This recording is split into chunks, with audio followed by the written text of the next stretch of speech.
And now broadcasting from the EFX Sports Studio, it's ESPN EFX Sports Radio with Dr. Jeff Golini. Well, welcome to EFX Sports Radio. My name is Dr. Jeff Golini, and I'm here with my co-host, Mr. Brian Andrews. Feeling large and in charge. I knew you'd have something clever to say. I won't let you down. Come on now. I'm glad. Well, hey, we've got a good friend of mine on the show today, Mr. Bob Fritz. He's an American entrepreneur, inventor, developer of sports nutrition, bodybuilding supplements. He has pioneered things such as amino acids, creatine. The things just go on and on and on. Bob, how are you doing today? Well, Jeff, thanks for the opportunity to speak with you. I'm doing very well. And it started with me when I worked at NASA in the late 70s. And I was an Olympic lifter, but not a very good one. And I was looking for an edge to train with Brian Ofield and these other genetic freaks. And at NASA, I had access to astronaut nutritional research, which is really the genesis of modern-day sports nutrition. Right. So I looked at those files. I saw amino acids and branch chains and all the stuff we take for granted today. The research was done essentially in the 1960s for NASA. Now, this isn't classified information, is it? Well, I got a call some years after that asking how I accessed that. And, yeah, it was kind of dicey there for a while, but it was very interesting. And the questions I was asking had been answered by really smart researchers. So all that was left for me is basically just to take it out of the clinical lab and put it into gyms. That's kind of what I do. Sure.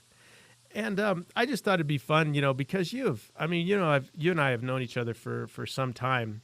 And actually I saw on your website, when I met you, I think you were like around that 320 pounds, and now you're lean and mean, man. Well, I was about 360 at one point. I kind of looked like Jabba the Hutt. And I was. And it just kind of sneaks up on you. So I weigh about half that. Wow. That's awesome. Fantastic. Yeah. So why don't you, I know you're kind of modest, but I thought, it'd be fun for our listeners to, just for you to list some of your accomplishments. I mean, some of the things that you've done that I think are just amazing. Sure. Well, I did the original milk peptides in about 1981, 1980. And they were greeted with indifference and hostility by the sports nutrition community because all that was being sold was kind of chalky powders at the time. And it was really disruptive, made a lot of people cranky, but that was good. So after that, I helped with branch chains. That was in the early 80s, mid-80s, MCTs. Creatine, we did the very first creatine. So, again, these were all in scientific literature, and I just borrowed them. I took these guys' findings and converted them into products, and I had a test group in Santa Clara Valley of Olympic athletes, Mac Wilkins and these fellows. So if it worked, they told people. And that was really the launch of it. And interestingly, it was at a company called Unipro, which was owned by a semiconductor company. So sports nutrition kind of began in Sunnyvale, California, owned by a silicon chip company. Wow. Yeah, that's fantastic. It's different narratives than people kind of think. And while I was there, I got to work with some really smart guys. I got to work with Dr. George Brooks, Dr. Fahey, Mike Zampano, who's crazy smart, John Williams. And we had every intent of changing the world. And we had this conspiracy that we knew stuff that other people didn't. So we were co-conspirators, and our goal was to change the way people ate, trained, drug-free, and we did it. But we didn't think anything of it at the time. It was just fun. Sure. So that's basically the genesis of modern-day sports nutrition. Well, Bob, I want to ask you about something here. I remember, I want to say it was probably the late 80s or so, flipping open a magazine, and there's this ad for this stuff called Muscle Milk. And I remember looking at that, thinking to myself, who on earth would buy that? What is this stuff? And little did I know that would go on to become an absolute game-changing phenomenon in this industry. What did you happen to have to do with that product? Well, we adopted a little infant from Guatemala 21 years ago, and he was undersized. He had failure to thrive. He had rickets, scabies. His long-term outlook was not particularly positive. So I wanted to buy essentially mother's milk to feed him since he was adopted, and he was 9 months old, but he looked like he's maybe 3 to 4 months old. So I called, Ross Labs and Mead Johnson and Carnation and everybody, and I said, do you really feed this stuff to your kids? Don't you have anything that resembles mother's milk? And they finally got cranky, and they said, well, just do it. So I did. And never thought of commercializing it. Just my kid grew like crazy on it. Probably the biggest person ever out of Guatemala. And the rest is history, as they say. But I will tell you that with everything I've ever done, aminos or muscle milk, the initial response was, this isn't going to go. This is different. We don't like different. It scares us. It's alarming. We want whatever we have today. And the world's biggest, essentially, sports distributor said, this is a non-go. It's going to take a dump and die. Wow. This can never succeed. But it was hiding in plain sight, mom's milk. So once again, the pattern was there. I just kind of took it and ran with it. And that was the genesis of muscle milk as an infant formula that became an icon. And what's that country song? Something about "Look at Me Now." Yeah, exactly. Yeah. Well, he's a big fella. He's maybe 220, 6 foot plus, Wow. and a really large person. So it did work. But with most of the things I've come out with, I don't intend to commercialize them. I do them for myself. Uh-huh. And people around me say, hey, you can actually think about selling this stuff. And that's kind of how it works with me. Well, and that's usually how most great inventions, it's usually something either someone's using for themselves or just bored that day. And, lo and behold, something like muscle milk, as Brian said, I mean, that really changed the whole outlook of sports nutrition and continues to be probably one of the top-selling products, if not the top-selling product today. Well, it sure didn't start out that way. I approached a couple companies, and they had a laundry list of reasons why it wouldn't work. And I was used to that because I heard that with aminos or Carboplex or any of these other items that I've done. So I was used to that. It's just on this one I knew how big it was, had the name, it worked, and and they still didn't get it. And the industry still doesn't get innovation. It kind of frightens them. It's alarming to them. So that I got to agree with you. It's kind of like, it's almost frightening sometimes, to look at products coming out and going, did anyone even think about that? I mean, was it just, let's see what we can throw in a bottle, It's just, I don't know. It's kind of amazing. So you went from mother's milk, and then the next thing I knew, you're over in the pet industry helping people's pets. Well, yeah, I originally, in the late 70s, early 80s, I knew that most of the early research on human sports nutrition was done on dogs. The first creatine study in the 20s and sports drinks in the 30s was all investigated on dogs, typically on treadmills. So I did basically sports foods for dogs. It seemed like a natural extension, and I did for Iditarod dogs and police dogs. And then at about that time, the human field was kind of being hijacked by chemists. And the issue became with sports foods, how does it taste? And my background is, how's it work? Does it work? And so I kind of became disenchanted, and I did pet foods for 10, 15, 20 years, and recently sold that company. And now I'm back in the human field once again, and I find it very invigorating. I like it. Good to be back. That's awesome. Well, we're going to go ahead and take a commercial break. We're talking with my good friend, Mr. Bob Fritz. And we come back, we're going to find out what is he now doing in the human industry.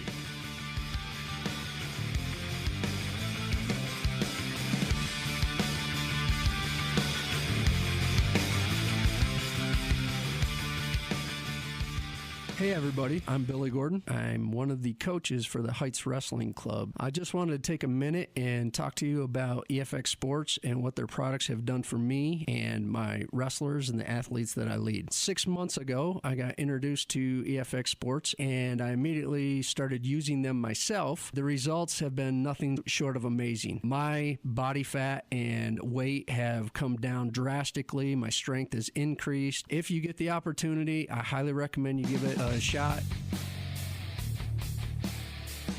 This is Dr. Jeff Golini of All American Pharmaceutical. I'm sure you've been seeing our national brand EFX Sports featuring carbolin and crealkaline all around the state lately. Our supplements are formulated for pros to high schoolers to just the average gym goer and are all about improving your game. You can find EFX Sports in Billings at Yellowstone Fitness, Lucky's, Bonanza's Health Food, Granite Fitness, and GNC, just to mention a few. EFX! Do you know how to properly use carbohydrates to ignite your performance in the field and in the gym? You will now, thanks to this free book by EFX Sports. The Carb User's Guide for Maximum Performance reveals why omitting carbohydrates from your diet can totally crush your gains. Ever wonder how many grams you need for your specific sport? Not anymore. We give you the critical number you need to dominate your competition. You'll even discover the super carb that's taking the athletic world by storm. You must try it to believe it. Go to getcarbolin.com/carb guide today and get your copy absolutely free. Once again, it's getkarbolin.com/CARBGUIDE.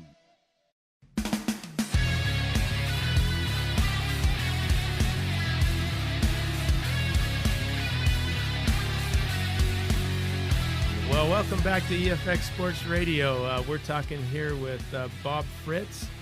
Bob, again, it's great to have you on the show. And we were kind of leaving off, and I think I can hear Brian's wheels turning there. Yeah,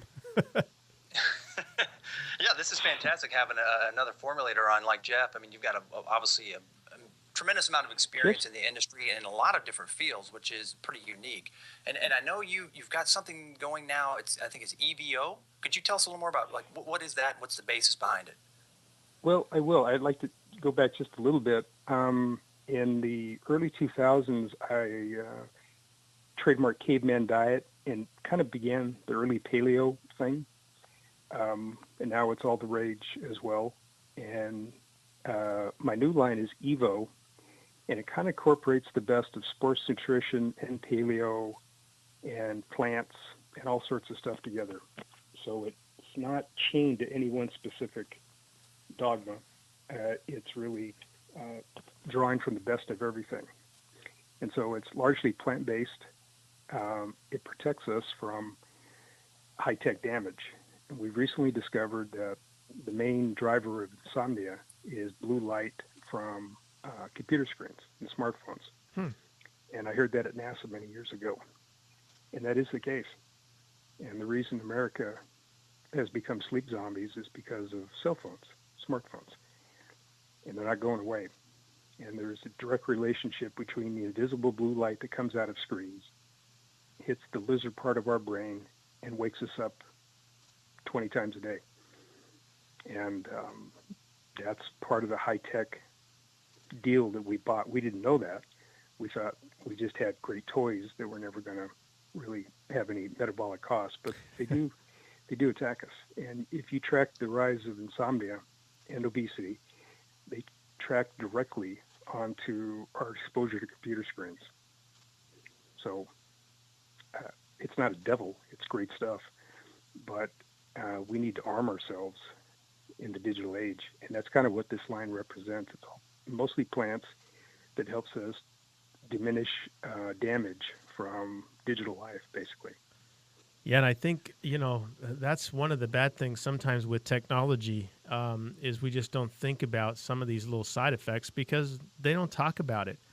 And, it's so exciting to see that, you just have this knowledge and this drive to help people with these different products. And I want to go back to the caveman diet because I think that was another incident where, you had to do a lot of convincing, didn't you? A lot of people didn't quite understand, what that was all about. Well, there was very large resistance. I had just come out with muscle milk, and people would say, wait a minute, you're telling us about milk proteins, and now you're talking about fruits, nuts, and berries. we just keep changing the rules. And what I tell them, I don't change any rules. This is hiding in plain sight information. So if you just read literature and if you think about this, if you soak on it, this makes a lot of sense. So initially there's resistance, but as my career goes on, the resistance dissipates quicker because people are just more open to kind of what's the next thing. And the next thing for me is going back to our roots, which is plants, and tapping into our basic innate 6 million year old template for thriving on plants, defensively and prevention and performance. And really what happens is when we're around digital life, our genes kind of get hijacked. They get hacked by blue light, by plastics, environmental estrogens, and they make our genes do funny things like secrete inflammation, make us fat, make us kind of crazy, and we literally get hacked. And it's the way it is. And nobody's going to give it up because these are fun toys. They're just irresistible. But in the end, nature will help because man is essentially the problem here, and nature is the solution. So my notion, my big idea is to go really basic and simple, and that is to tap into plants, essentially our partnership with plants for millions of years, to help us deal with all these new toys and technologies we've developed so that using digital devices is healthier. And those terms typically don't go together, health and digital life, but they kind of do now. It's a healthier experience.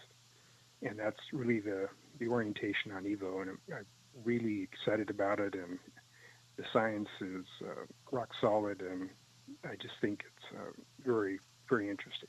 And I always said, if you look at everything that has been developed, especially when you're talking about from the pharmaceutical side, nature contains everything that we need, and that's why this is so exciting because, consumers were always looking for something different, but you got to go back to the roots, back to the basics. Exactly. Exactly. I mean, you develop products too. Simplicity is really the goal, and so really to move forward, we have to go back to our roots, which are plants, and we have these pathways built into us. We've just now started to understand, like nitrates into nitric oxide and those sorts of things. They've been there for millions of years, but civilized food and civilized life tends to kind of coat our genes almost with a kind of saran wrap so that this better us inside, this survivor, doesn't get a chance to exhibit it because you're on supply side calories. And Evo is partly about self-funding, drawing on your own reserves, which we have a lot of. And there's more in us than we think. And I developed this product, frankly, this product line when I weighed 360 pounds. Wow. Because I knew whatever I made in the past was working against me. It had too many calories and chemicals and inflammation. And so I wanted to simplify. I wanted to get back to my roots, basically. And this is really the main vehicle I use to get it done. So, Bob, how can people find out? I know Evo is still kind of in the developing stages, but how can they find out more about it or keep abreast of what you're doing? Well, I have a website, www.evofoods.com.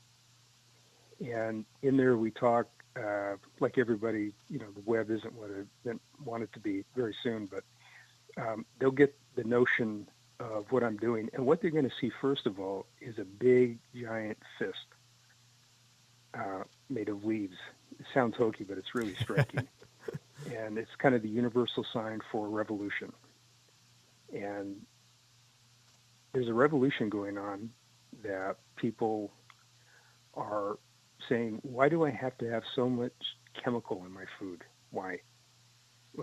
It is a revolution. It's a fundamental change. It's a shift towards, okay, it can taste okay, but it's really got to work, and we got to have really simple ingredients. And that's a fundamental shift away from everything biased towards taste. Taste is king, and taste is important, but if it inflames you, what's the point? So you'll see a fist there, and it's basically a mini revolution is to take nutrition back from chemists. Like it. So you guys need to go out there and check that website out, and for sure, keep an eye out. We'll keep you posted when Bob tells us this product is actually on the market. I know I'm going to try it. You guys need to go try it. His track record alone speaks for itself, but I personally can attest on what he's done over the years. Pretty phenomenal. And if someone has a question for you, they can contact you through the website also, Bob? Oh, they certainly can, and I will respond to them. As you can hear from my voice, this is very interesting to me, and to me, this is the product system I wanted to do 3.5 decades ago. Wow! People did not want to hear about this. They did not want to hear about plants. Well, it sounds like the time has come. It has, and whether I'm involved with it or not, there's a sea change going on, a fundamental shift. I believe all across the world, but certainly in America. And I'd like to point out, this used to be just kind of a Berkeley phenomenon, near Berkeley, California. Mm-hmm. And it used to be, oh, you're from Berkeley. In other words, you're flaky and that sort of stuff. But this is where not just free speech, but clean food started, and clean water and health food started in Berkeley, basically. Right. Organic, that sort of stuff. So America's kind of become Berkelerized in a way that we care about these things that only a very, very few fringe people really cared about in Berkeley, California.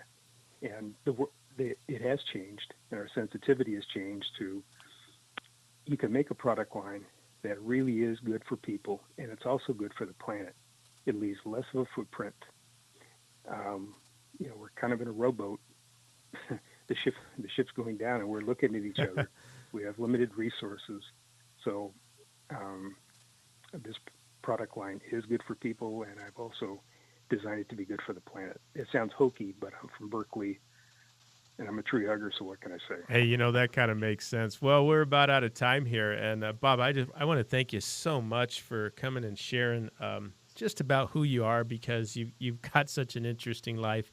And folks, look out for the Evo because it's going to revolutionize things. So we want to thank you again, Bob. Brian, thank you as usual, and Absolutely. we will I appreciate it. Catch you all next time. Thank you, gentlemen. I appreciate your time. Thank you. Okay, bye-bye. Thanks for listening to ESPN EFX Sports Radio. Be sure to check out EFX Sports online at aaefx.com. And don't forget to check out EFX Sports supplements everywhere fitness products are sold.